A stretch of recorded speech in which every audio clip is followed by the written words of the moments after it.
লোকালয়ে ঢুকে দুই গন্ডারের তাণ্ডবে আতঙ্ক ছড়ালো ফালাকাটার কুঞ্জনগর গ্রামে। মা গন্ডার ও ছোট শাবক একের পর এক বাড়িতে ঢুকে ভাঙচুর চালায়, ভেঙে চুরমার হয়ে যায় গৃহস্থালির একাধিক সামগ্রী।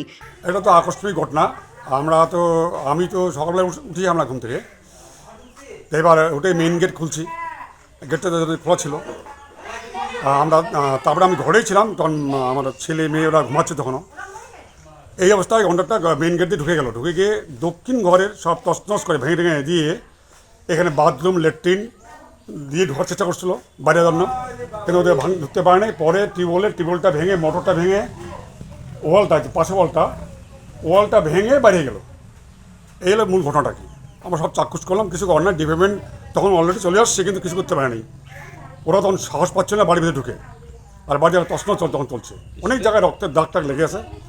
হ্যাঁ, ক্ষয়ক্ষতি কীরকম হয়েছে?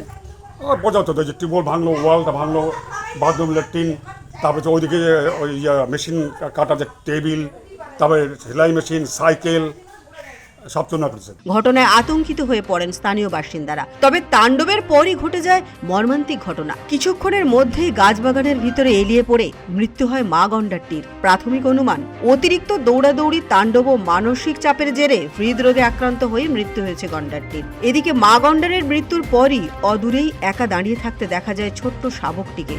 ঘটনাকে কেন্দ্র করে এলাকায় চাঞ্চল্য ছড়িয়েছে। বন দপ্তরের কর্মীরা ঘটনাস্থলে পৌঁছে পরিস্থিতি নিয়ন্ত্রণে আনার পাশাপাশি শাবকটির গতিবিধির উপর নজর রাখছে।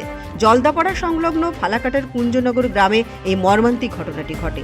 মা গন্ডারের মৃত্যুর প্রকৃত কারণ জানতে বন দপ্তরের পক্ষ থেকে ময়নাতদন্তের ব্যবস্থা করা হচ্ছে বলে জানা গেছে। ব্যুরো রিপোর্ট, পূবের কলম ডিজিটাল।